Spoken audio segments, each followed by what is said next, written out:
ಅದು ಮತ್ತು ಅದಕ್ಕೆ ಯಾವುದೂ ಇಲ್ಲಲ್ಲ, ಅದು ಯಾವ ಜನಾಂಗದ್ದು ಅದೂ ಇಲ್ಲಲ್ಲ.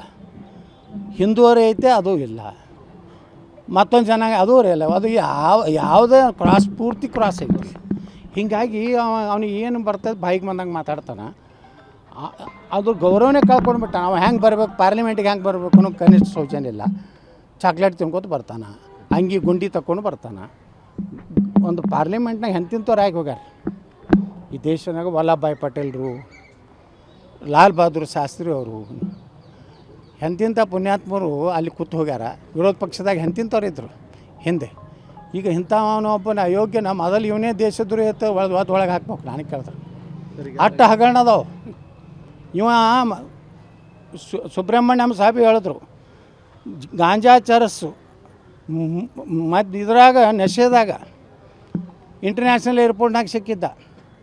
ಅವತ್ತು ಅಟಲ್ ಬಿಹಾರಿ ವಾಜಪೇಯಿ ಪ್ರಧಾನಮಂತ್ರಿ ಇದ್ದರು. ನಮ್ಮ ದೇಶದ ಮರ್ಯಾದೆ ಹೋಗಬಾರ್ದು ಅಂತೇಳಿ ಇವನು ಬಿಡಿಸ್ಯಾರ. ಇವನ ಏನೋ ಹೋಗಿದ್ದಲ್ಲ, ಇವ ಡ್ರಗ್ ಅಡಿಕ್ಟ್ ಇದ್ದ. ನಾನು ಪ್ರಧಾನಮಂತ್ರಿ ಬಗ್ಗೆ ಮಾತಾಡೋ ನೈತಿಕತೆ ಇಲ್ಲ. ಪ್ರಧಾನಮಂತ್ರಿ ಇಡೀ ತನ್ನ ಜೀವನಾನೇ ದೇಶಕ್ಕೆ ಕೊಟ್ಟಂಥ ಪ್ರಧಾನಮಂತ್ರಿಗಳದಾರ. ಈ ಪಾಕ್ಲೇಟ್ ಕೊಡುವಂಥದ್ದು ಏನಿಲ್ಲ.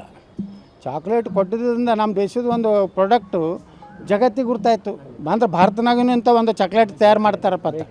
ಮತ್ತು ಅವರು ಇಟ್ಲಿ ಪ್ರಧಾನಮಂತ್ರಿನೇ ಅಪ್ರಿಷಿಯೇಟ್ ಮಾಡ್ಯಾರಲ್ಲ, ಪರಿಶ್ರಮಿ ಪ್ರಧಾನಮಂತ್ರಿ ಅಂತೇಳಿ ಬಿರುದು ಕೊಟ್ಟಾರೆ. ಯಾರು? ಇಟ್ಲಿ ಪ್ರಧಾನಮಂತ್ರಿ. ಹಾರ್ಡ್ ವರ್ಕ್, ಪರಿಶ್ರಮ ಅನ್ನುವಂಥದ್ದಕ್ಕೆ ಯಾವುದೋ ಒಂದು ಸಂಸ್ಕೃತ ವರ್ಡ್ ಉಪಯೋಗ ಮಾಡಿ ಅದನ್ನು ಹಾರ್ಡ್ ವರ್ಕ್ ಅಂತ ಹೇಳ್ತಾರೆ. ಒಬ್ಬ ದೇಶದ ನೋಡ್ರಿ, ನಿನ್ನೆ ಶರದ್ ಪವಾರ್ ಹೇಳ್ಯಾರ. ಶರದ್ ಪವಾರ್ ವಿದೇಶದ ಪ್ರಧಾನಮಂತ್ರಿ ಹೋಗಿದ್ದನ್ನು ನಾವು ಅಪಮಾನ ಮಾಡಬಾರ್ದು. ಅವ್ರ ದೇಶಕ್ಕೆ ಒಳ್ಳೇದಾಗೋದಕ್ಕೆ ಅವರೇನು ನೋಡ್ರಪ್ಪ. ನಮ್ಮ ಮೋದಿಯವರಿಗೆ ಏನು ಕುಡಿ ಚಟ ಇಲ್ಲ, ತಿನ್ನು ಚಟ ಇಲ್ಲ, ಯಾವುದೂ ಇಲ್ಲ.